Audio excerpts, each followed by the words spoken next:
15 जुलाई 2023 ये वो दिन है जिस दिन एक famous fitness influencer Justin Vicky की बहुत ही ग्रूसम तरीके से डेथ हो गई। और ये इंसिडेंट तब हुआ जब जस्टिन विकी, जो एक फिटनेस इन्फ्लुएंसर थे, वो बाली इंडोनेशिया में एक जिम में एक हैवी बारबल स्क्वाट लगा रहे थे। स्क्वाट में उन्होंने अप्रोक्सीमेटली 210 किलो वेट लिया हुआ था और जब ये स्क्वाट लगाते हुए जस्टिन विकी नीचे गए तो वो इस वेट को हैंडल नहीं कर पाए और अनफॉर्चुनेटली सेफ्टी मेजर्स ना होने की वजह से उनका जो वेट था वो उनके नेक के ऊपर से होके गुजरा। उनके जो पीछे हेल्पर थे वो भी उसको हैंडल नहीं कर पाए और वो भी पीछे की तरफ गिर गए। उनको इमीडिएटली हॉस्पिटल ले जाया गया, लेकिन वहां पर कुछ ही समय में उनकी डेथ हो गई और डॉक्टर्स ने बोला कि ये जो बारबल था उसकी नेक पे गिरने की वजह से हुई है, जिसकी वजह से उनकी नेक जो थी वो वहीं पे टूट गई और जो वाइटल नर्व्स नेक में से पास हो रही थी, जो उनके लंग्स और हार्ट की तरफ जा रही थी, वो बुरी तरह से कंप्रेस हो गई। जैसे ये वीडियो सोशल मीडिया पे वायरल हुआ, लोगों के मन में एक बहुत ज्यादा डर बैठ गया जिम्स को लेके और तरह तरह के क्वेश्चंस आने लगे कि क्या हैवी लिफ्टिंग इतनी डेंजरस है, क्या हमें हैवी लिफ्टिंग करनी चाहिए, और लोगों ने तरह तरह की कहानियां बनानी शुरू कर दी। और ऑफ कोर्स ये बात है, जब ऐसी कोई भी इंजरी होती है जिसके बारे में लोगों को पता लगता है, अब वो किसी भी स्पोर्ट में हो सकती है, तो तरह तरह के लोग बातें बनानी शुरू करते हैं और मैक्सिमम लोग वो बातें बना रहे होते हैं जिन्होंने कभी जिम में कदम भी नहीं रखा है और वो बैठकर इन चीजों को बहुत मजे से डिस्कस करते हैं, उनके पीछे कहानियां बनाते हैं, लोगों में और डर फैलाते हैं और जो यंगस्टर्स होते हैं और बाकी लोग होते हैं उन्हें डिमोटिवेट करने की कोशिश करते हैं। ये वही लोग हैं जिन्होंने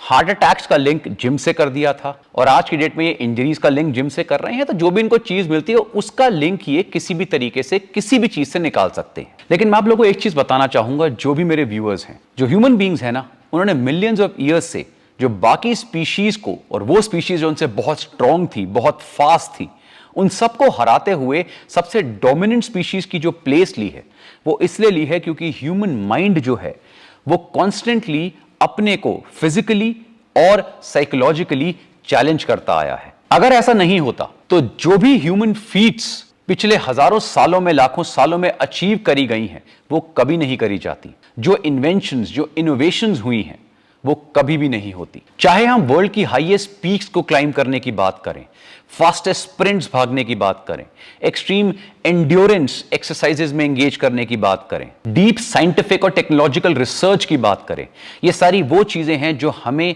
हमारे कंफर्ट जोन से बाहर पुश करती हैं। और जब ह्यूमन माइंड कंफर्ट जोन से बाहर जाता है तभी वो कुछ ग्रेट अचीव कर पाता है। और जिम में हैवी लिफ्ट करना या वो स्पोर्ट जहां पर आप अपने को फिजिकली चैलेंज कर रहे हैं, वो भी हमारे ह्यूमन माइंड का, ह्यूमन बॉडी का ही एक पार्ट है। आप ह्यूमंस को रोक नहीं सकते ये बोलकर के भाई आपको इंजरी हो जाएगी। दुनिया में अगर आप कोई भी स्पोर्ट उठाते हैं, कॉम्पिटिटिव प्रोफेशनल स्पोर्ट उठाते हैं, तो स्पोर्ट्स का मतलब ही एक्सट्रीम होता है। नॉर्मल इंडिविजुअल्स कभी चैंपियन स्पोर्ट्समैन नहीं बन सकते क्योंकि वो अपने कंफर्ट जोन में होते हैं। एक चैंपियन स्पोर्ट्समैन बनने के लिए अपने कंफर्ट जोन से बहुत ज्यादा दूर जाना पड़ता है और इसमें रिस्क भी इन्वॉल्व है। वो कोई भी स्पोर्ट हो सकता है। इसलिए आप दुनिया का कोई भी अगर स्पोर्ट लेते हैं, हर एक स्पोर्ट में आप देखेंगे किसी ना किसी समय में किसी ना किसी प्लेयर को, एथलीट को कोई ना कोई इंजरी हुई है। अब इसका मतलब ये नहीं है कि वो स्पोर्ट बंद हो गया या उस एथलीट ने सब कुछ छोड़ दिया, ऐसा नहीं है। लेकिन जब ये इंजरीज होती हैं, जब ये प्रॉब्लम्स होती हैं, तो जो एथलीट होता है वो और मैच्योर होता है, उसकी जो ईगो है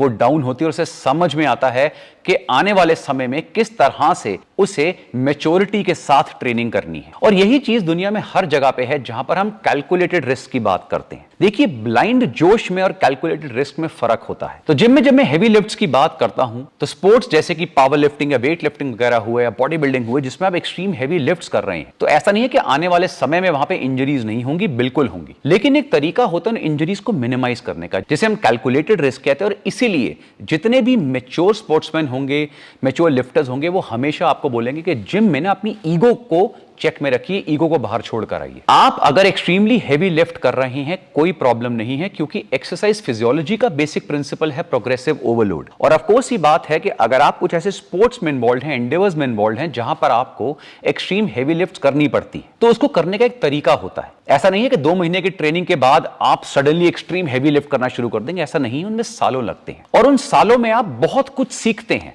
बहुत कुछ समझते हैं। फॉर एग्जाम्पल, अगर आप एक हेवी स्क्वाट मार रहे हैं और लेट्स से आप 150 किलो स्क्वाट अटेम्प्ट कर रहे हैं, तो आपको सालों लगेंगे उस 150 किलो वेट तक पहुंचने में। और जब आप उस 150 किलो वेट को लिफ्ट करेंगे तो आप उसके साथ सारी सेफ्टी प्रिकॉशंस रखेंगे, ताकि अगर बाय चांस किसी रीजन से फेलियर होता है, लिफ्ट फेल होती है, तो आपका जो इंजरीज के चांसेस है वो मिनिमाइज हों, और उसके बाद आप चाहे उसी समय या कुछ दिनों के बाद उस लिफ्ट को दोबारा फ्रेश रेडी माइंड से अटेम्प्ट करें। जस्टिन विकी के केस में जो सबसे ज्यादा इंपॉर्टेंट चीज ऑब्जर्व करी गई, और शायद काफी सारे यंगस्टर्स ने ऑब्जर्व नहीं करी, वो थी कि जब वो स्क्वाट मार रहे थे तो प्रॉब्लम वेट की नहीं थी। Of course wait was intensely heavy, लेकिन द वर्स्ट प्रॉब्लम वाज कि उनके पास कोई भी सेफ्टी बार नहीं था। वो किसी पावर केज में या स्क्वाट रैक में स्क्वाट नहीं मार रहे थे। ऑल्सो जब वो इतना हैवी लिफ्ट कर रहे हैं, जो लग रहा था कि उनका 1 या 2 रेप मैक्स है, तो खाली एक स्पॉटर जो है वो काफी नहीं होता है। पावर लिफ्टिंग के केस में भी अगर आप टॉप पावर लिफ्टर्स को देखेंगे, जब वो इतना हैवी मार रहे होते हैं तो मल्टीपल तरह की प्रिकॉशंस उनके आसपास होती हैं, right from proper lifting belts, proper power cage, उसके साथ साथ कम से कम 3 स्पॉटर्स होते हैं दोनों साइड पे बार के, प्लस एक पीछे। तो ये सारी की सारी प्रिकॉशंस लेकर ही वो इतने हैवी अटेम्प्ट करते हैं। मैं आपको दिखाता हूं प्रैक्टिकली कि जब हम बारबल स्क्वाट्स की बात करते हैं तो हमें किन किन प्रिकॉशंस का ध्यान रखना चाहिए, और इसी तरह की प्रिकॉशंस आपको बाकी एक्सरसाइजेज में भी एक्सट्रीम हैवी लिफ्ट करते हुए रखनी चाहिए। तो गाइस, मैं खड़ा हूं एक पावर केज के अंदर, मैं आपको बताता हूं कि जब आप हैवी स्क्वाट्स अटेम्प्ट करते हैं तो किन किन सेफ्टी फैक्टर्स को आपको हमेशा दिमाग में रखना चाहिए। ऑल्सो मैं ये एज्यूम कर रहा हूं कि आपको स्क्वाट के जो बेसिक मैकेनिक्स हैं वो पता है, स्क्वाट कैसे परफॉर्म करना है, कैसे रैक्स में से स्क्वाट बार को लिफ्ट करना है, ये सारी चीजें आपको पता है। क्या स्टैंस लेना है ये भी आपके ऊपर है। आप पावर लिफ्टिंग टाइप लो बार स्क्वाट मार रहे हैं, हाई बार स्क्वाट मार रहे हैं, डजंट मैटर। हम यहां पे प्राइमरीली जो सेफ्टी इश्यूज हैं उनको कंसीडर करेंगे। देखिए, सबसे पहले आता है कि जब हम सेफ्टी फैक्टर्स की बात कर रहे हैं, यानी आप जो हैं let's say 1 to 5 rape max या 6 रेप मैक्स तक आप हैवी वेट मार रहे हैं, उस केस में आपको कुछ चीजों का ध्यान रखना चाहिए। सबसे पहली चीज होती है जो सेफ्टी गियर्स होते हैं, जिनमें आती है आपकी वेट लिफ्टिंग बेल्ट और आपके नी रैप्स। कई लोग नी रैप्स को यूज करते हैं, कई नहीं करते हैं, ये टोटली आपके ऊपर है। नी रैप्स इफेक्टिव बिल्कुल होते हैं, उनके ऊपर एक सेपरेट वीडियो में हम डिस्कस करेंगे। लेकिन जब हम बेल्ट्स की बात करते हैं, जो सबसे कॉमनली यूज्ड इक्विपमेंट होता है सेफ्टी के लिए, तो कुछ चीजें आपको ध्यान में रखनी है। सबसे पहली, प्लीज डू नॉट यूज दो स्टूपिड वेलक्रो बेल्ट्स। मार्केट में जो वेलक्रो वाली बेल्ट्स आती है ना, उनको यूज मत करिए। ऐसा बहुत बार हुआ है, मेरे साथ पर्सनली भी हुआ है कि वेलक्रो बेल्ट जो है वो अपने आप उनका वेलक्रो स्नैप हो जाता है, वो कभी भी होल्ड नहीं कर सकती और वो कभी भी आपको सेफ्टी इंश्योर नहीं करेंगी। बेल्ट्स हमेशा हमेशा हमेशा हार्ड लेदर होनी चाहिए। इन्हीं बेल्ट्स को आप ट्रस्ट कर सकते हैं हेवी लिफ्ट्स के समय। ऑल्सो मेक श्योर कि जब आप बेल्ट का यूज करें तो बेल्ट को प्रॉपर टाइटली आप उसको टाई करें। काफी लोगों को मैंने देखा है कि बेल्ट तो पहनते हैं, लेकिन आप अगर बेल्ट के अंदर हाथ डालें तो वो बिल्कुल ढीली बेल्ट होती है। नहीं, इस बेल्ट का एक पर्पस है, मैंने पहले ही बताया ना कि ये बेल्ट आपकी पैंट को टाइट करने के लिए नहीं है। इसका एक शॉर्ट टर्म यूज होता है सिर्फ हेवी लिफ्ट्स के समय। तो उस समय जब आप इन बेल्ट्स को टाई करें तो मेक श्योर आप उसको इतना टाइट करें कि वो आपको जो ब्रेसिंग इफेक्ट है, आपको जो कुशनिंग इफेक्ट है, जो इंटर एब्डोमिनल प्रेशर वो इंक्रीज करती है आपको बैक को ब्रेस करने के लिए, वो प्रेशर आपको मिले, आपको फील हो। फॉर एग्जाम्पल, अगर आप चाहें तो किसी की हेल्प ले सकते हैं, लेकिन खुद भी टाई कर सकते हैं। बेल्ट को टाई करते समय सबसे इंपॉर्टेंट चीज है उसकी टाइटनेस के लिए अपनी जो सांस है उसको छोड़कर बेल्ट को टाइट करें, यानी ऐसे बेल्ट को टाइट नहीं कर सकते आप। आपने क्या करना है, अब आपकी जो स्टमक है उसे अंदर पुल। अब आप देखिए belt is tight, my fingers are not going in, और मैंने इसको टाइटली टाई करा।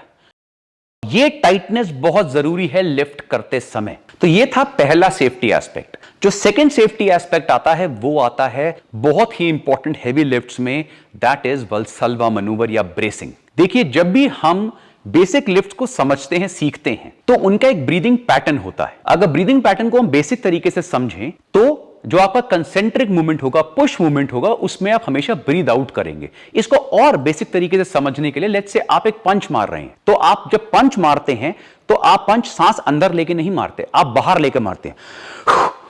तो इसीलिए जो आपकी पुशिंग मूवमेंट्स होंगी, फॉर एग्जांपल बेंच प्रेस कर रहे हैं, तो उसमें जो आपकी ब्रीदिंग है वो हमेशा कंसेंट्रिक में आप बाहर पुश करेंगे मैक्सिमम फोर्स आउटपुट के लिए।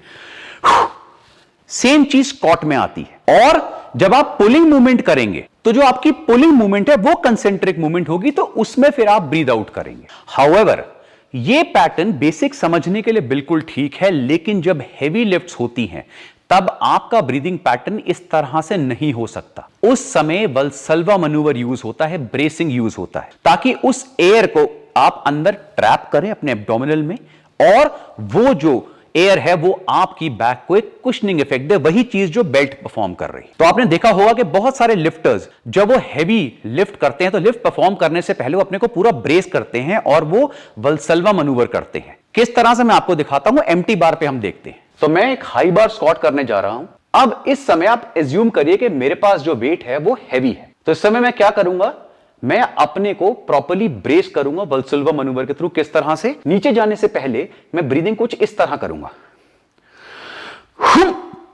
नाउ, यानी मैंने जो एयर थी उसको छोड़ा नहीं, मैंने उस एयर को सांस लेके अपने अंदर ट्रैप कर लिया।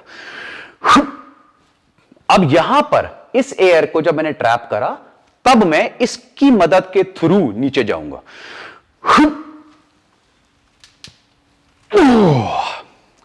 So now when you come up, automatically top पे आके you will be able to release the air.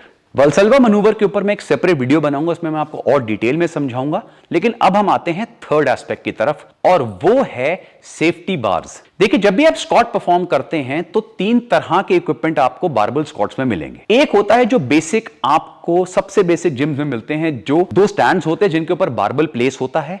आप लिफ्ट करते हैं, पीछे आते हैं, स्क्वाट मारते हैं, उनके ऊपर प्लेस कर देते हैं। इनमें जो सेफ्टी एस्पेक्ट है वो सबसे मिनिमल होता है। जो सेकंड आता है वो आता है कि जो स्टैंड्स होते हैं उनमें साथ में सेफ्टी बार्स भी लगे होते हैं। तो जब आप लिफ्ट करते हैं, आप एक स्टेप पीछे लेते हैं, तो जब आप नीचे जाते हैं तो वो बार्स जो होते हैं वो आपको सपोर्ट करते हैं अगर आपकी लिफ्ट फेल होती है। और जो सबसे बेस्ट होता है, जो आइडियली हर एक जिम में होना चाहिए, वो है एक पावर केज। तो मैं जो खड़ा हूं, मैं एक पावर केज के अंदर खड़ा हूं। अब यहां पे सबसे बड़ा एस्पेक्ट क्या होता है कि जब भी मैं स्क्वाट मारता हूं तो मेरे पास ऑटोमेटिकली यहां पर एडजस्टेबल सेफ्टी बार्स होते हैं, जो मेरी डेप्थ के हिसाब से, जो भी मैं स्क्वाट डेप्थ करूंगा उसके हिसाब से एडजस्ट हो जाते हैं। मैं आपको प्रैक्टिकली दिखाता हूं। तो फॉर एग्जांपल, अगर मैं एक हेवी स्क्वाट मार रहा हूं तो जब तक मैं अपने लास्ट के कपल ऑफ हेवी सेट्स पे पहुंचूंगा तब तक जो मेरे बार्स हैं, मुझे पता है कि मुझे कितनी डेप्थ पे जाना है। उस हिसाब से मैंने अपने साइड में सेफ्टी बार्स को एडजस्ट कर लिया है। अब अगर मैं डीप जा रहा हूं, लेट्स से,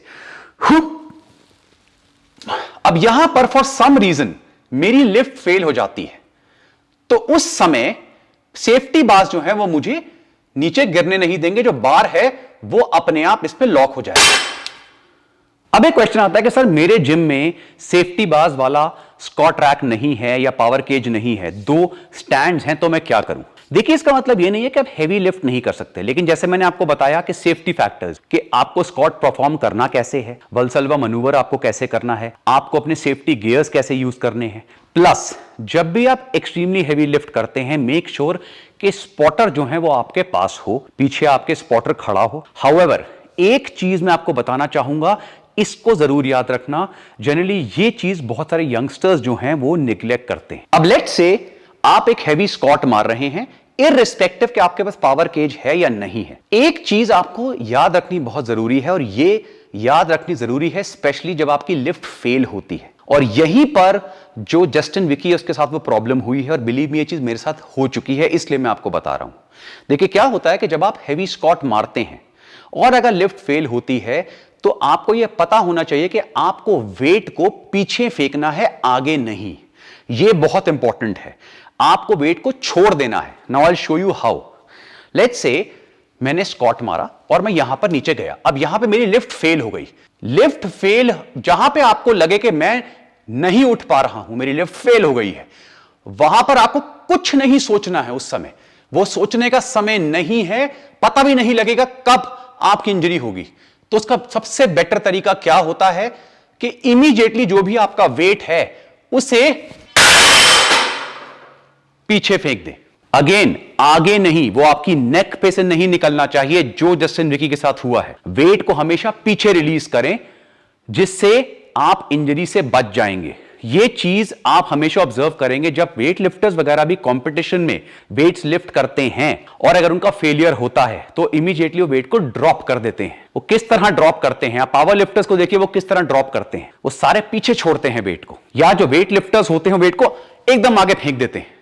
अगर वो फ्रंट से लिफ्ट कर रहे हैं, क्लीन एंड जर्क या स्नैच मार रहे हैं, बेसिकली वो उस वेट को अपनी बॉडी से जितना हो सके जल्दी डिटैच करते हैं, क्योंकि वो वेट इतना हैवी होता है कि कुछ फ्रैक्शन ऑफ सेकंड्स ही आपको मिलते हैं, सोचने का समय नहीं होता उस समय। इसलिए ये चीज हमेशा याद रखिए, इस चीज को प्रैक्टिस करिए कि अगर आपकी लिफ्ट फेल हो रही है तो आपको वेट को पीछे फेंकना है। ये कुछ ऐसे एस्पेक्ट्स हैं जिनको आपको याद रखना है जब आप हैवी लिफ्ट्स परफॉर्म करते हैं, स्पेसिफिकली स्क्वाट परफॉर्म करते हैं। इसी तरीके से डेड लिफ्ट्स में, बेंच प्रेसेस में, सब में ये सेफ्टी एस्पेक्ट्स आपको ध्यान रखने हैं। सबके अपने अपने सेफ्टी एस्पेक्ट्स होते हैं, हमने स्क्वाट को कवर करा है। तो आई होप आपको समझ में आया होगा कि जब आप हैवी लिफ्ट्स करते हैं तो कैसे आपको सेफ्टी एस्पेक्ट का ध्यान रखना है। और मैं प्रे करता हूं जस्टिन विकी के लिए, उनकी पूरी फैमिली के लिए, उनकी फैमिली को बहुत ज्यादा स्ट्रेंथ दे, शक्ति दे, और ऐसा इंसिडेंट दोबारा कभी ना हो किसी के भी साथ। और ऐसी बहुत सारे अमेजिंग वीडियोस के लिए देखते रहिए वी आर स्टूपिड।